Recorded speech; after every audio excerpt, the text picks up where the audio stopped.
The sunlight was harsh on Mia's face as tears traced paths down her cheeks. She pulled the baby blanket higher to shield Emma from the glare, though her 2-month-old daughter was sound asleep, oblivious to her mother's distress. The familiar weight in her arms did little to calm the trembling in her hands. The park bench had become her refuge these past few days. Here, surrounded by towering maples and the distant chatter of children on the playground, she could pretend everything was normal. That she wasn't facing eviction, that her job hadn't disappeared in a company-wide restructuring, that she wasn't completely alone. A silver Lexus pulled up to the curb, its engine purring quietly. Mia tensed, clutching Emma closer. The car looked exactly like David's her ex who'd vanished the moment she'd told him she was pregnant.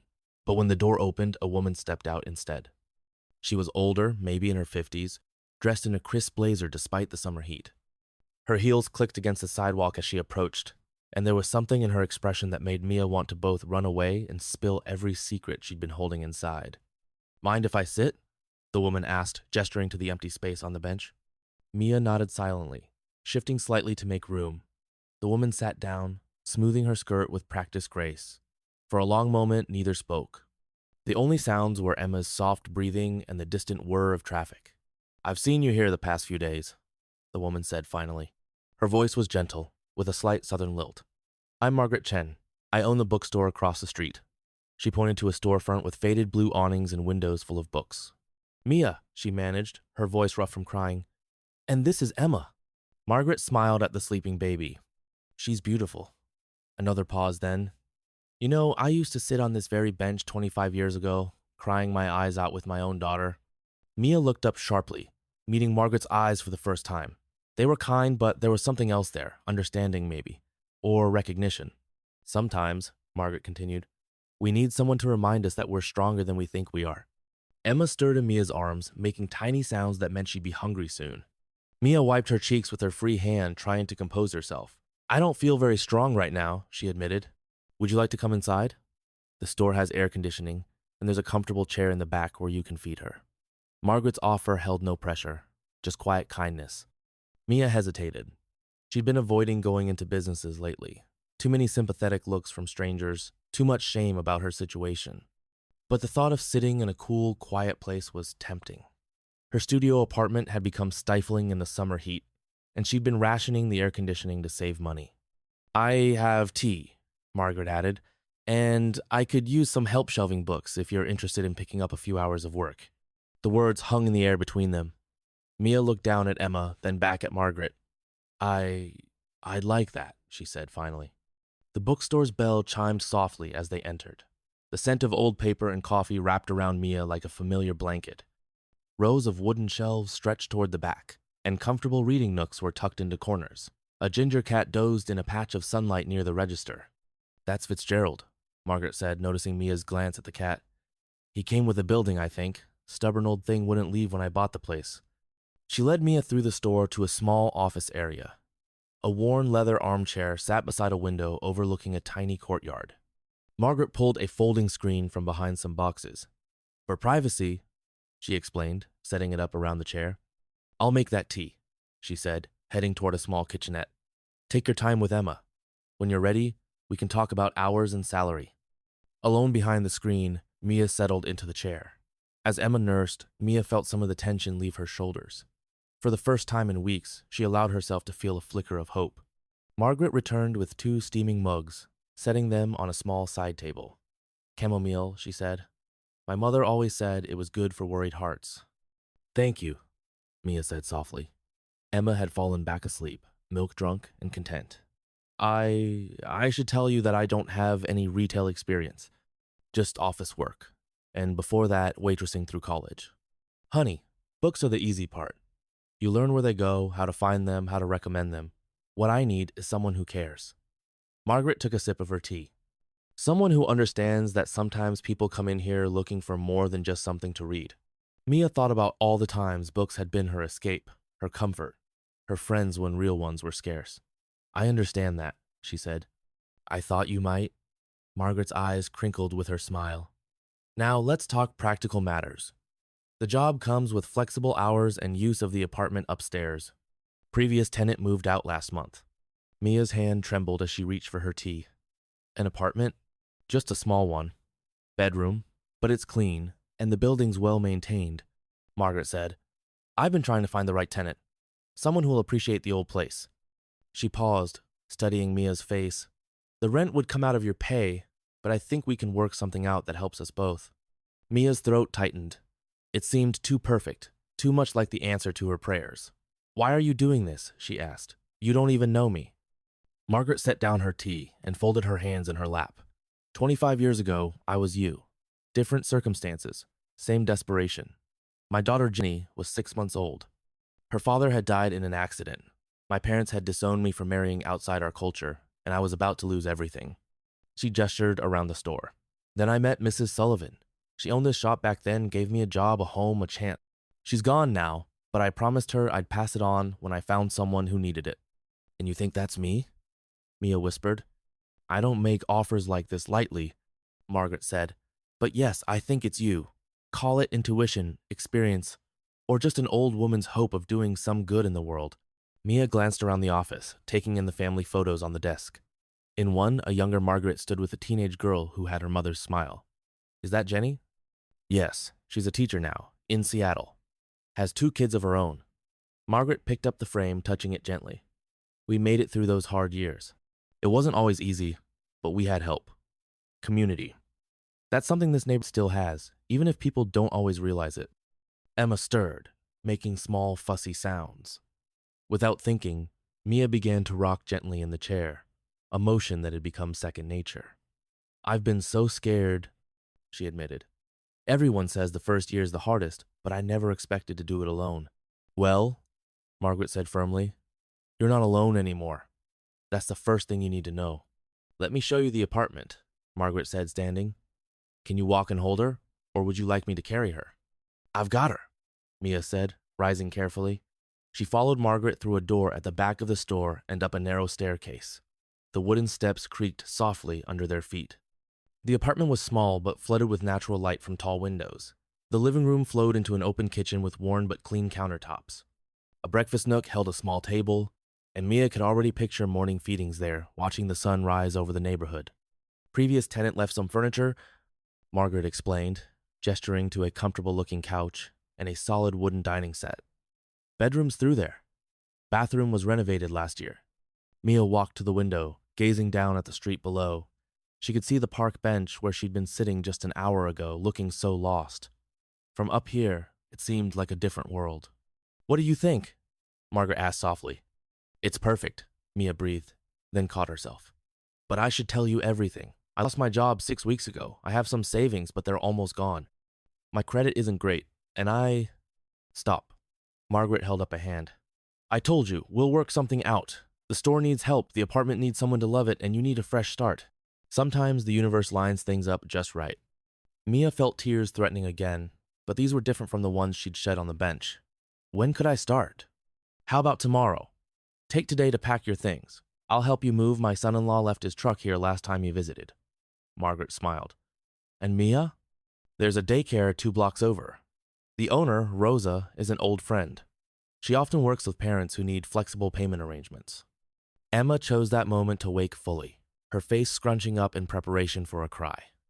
But before the wail could start, she caught sight of something through the window, maybe a bird or just the play of light, and her eyes went wide with wonder.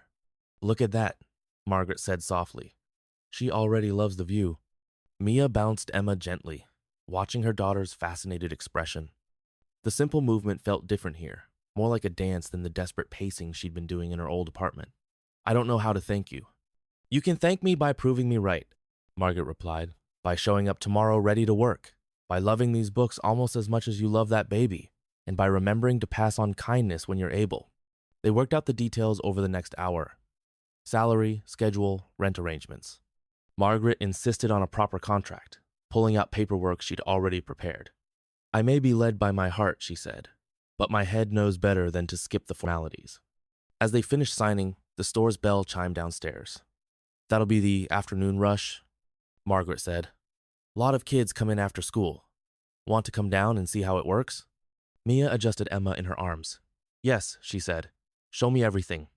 The rest of the afternoon passed in a blur of activity.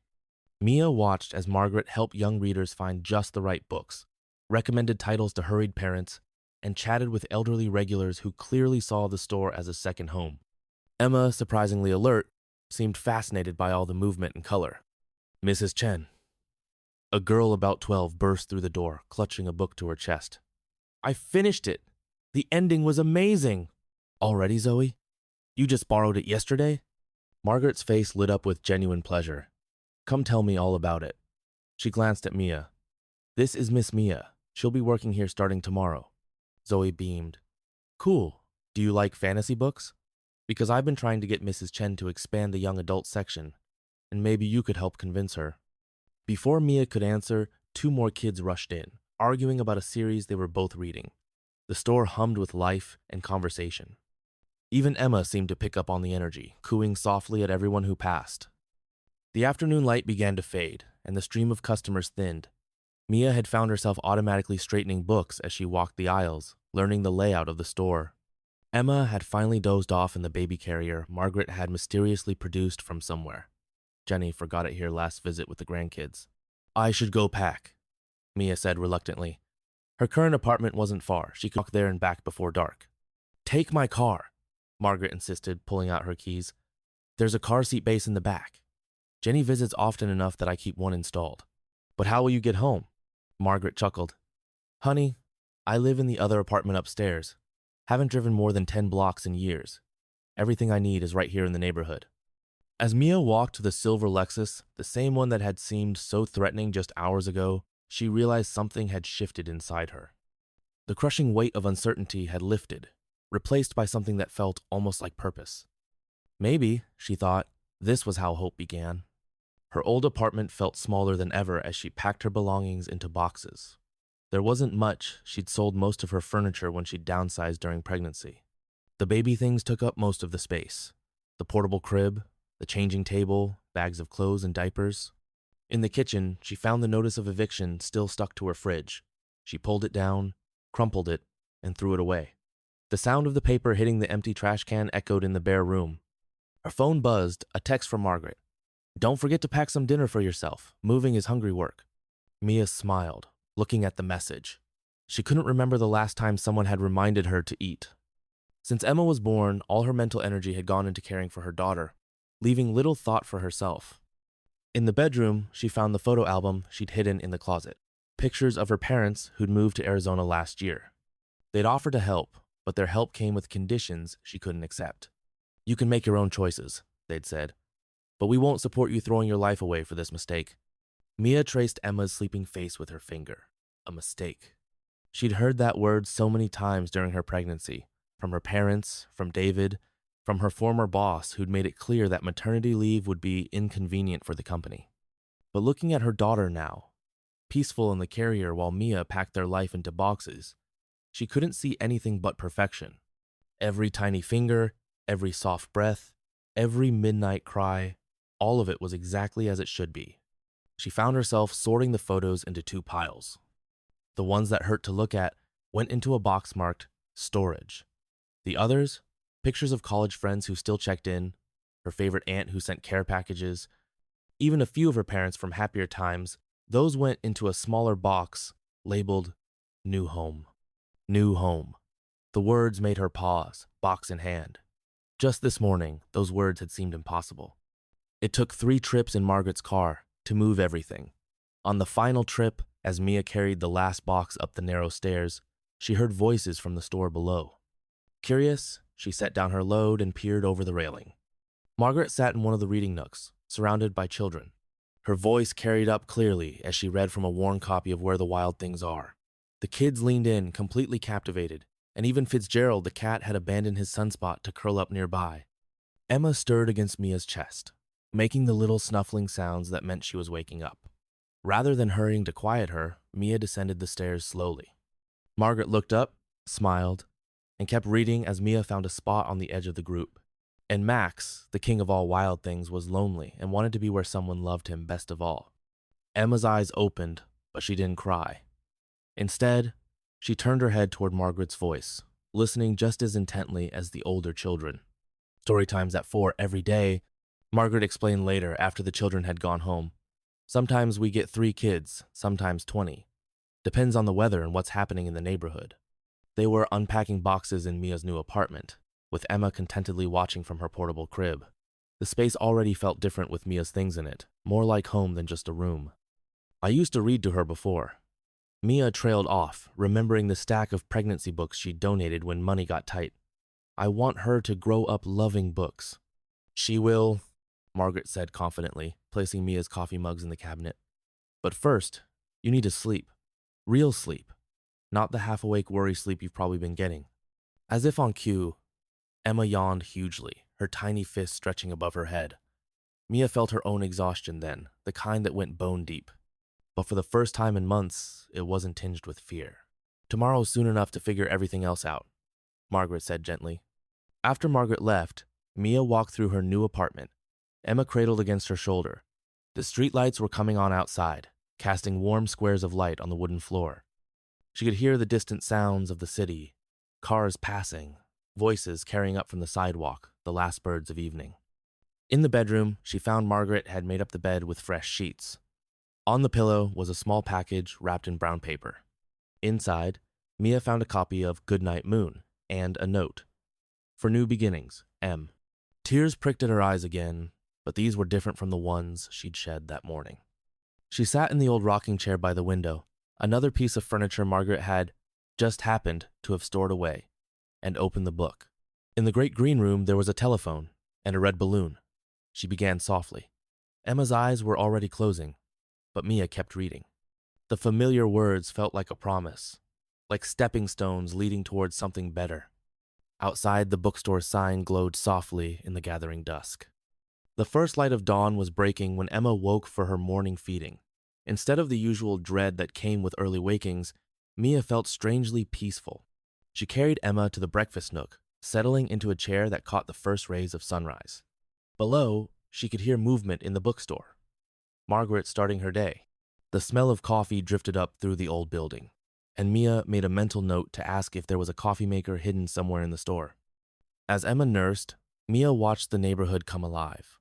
A woman walked her dog past the store, pausing to wave at Margaret through the window. The bakery across the street raised its security gate, releasing the scent of fresh bread into the morning air. A school bus rolled by, picking up early students. This was what community looked like, Mia realized. Not the cold office where she'd worked for 3 years. Not the apartment complex where neighbors never spoke. But this. People beginning their days together, weaving their lives into a shared story. Ready for your first day? Margaret called up the stairs an hour later. Mia had dressed Emma in her best onesie, the one with tiny books printed all over it, and herself in the most professional outfit. She still had that fit. Coming! She called back, tucking an extra bottle into the diaper bag. She'd expected to feel nervous, but instead she felt ready.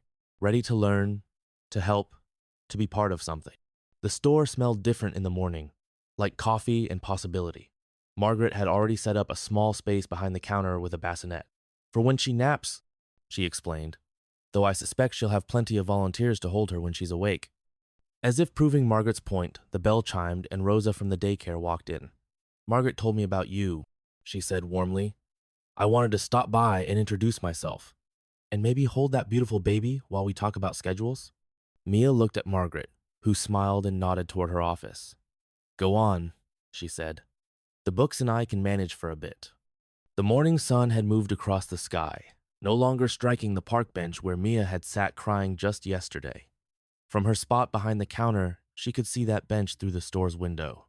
A young couple sat there now, sharing a coffee and laughing about something. Emma was asleep in her bassinet, one tiny hand curled around the corner of Goodnight Moon. Rosa had worked out a plan that would let Mia bring Emma to daycare 3 mornings a week, with rates that somehow matched exactly what Mia could afford.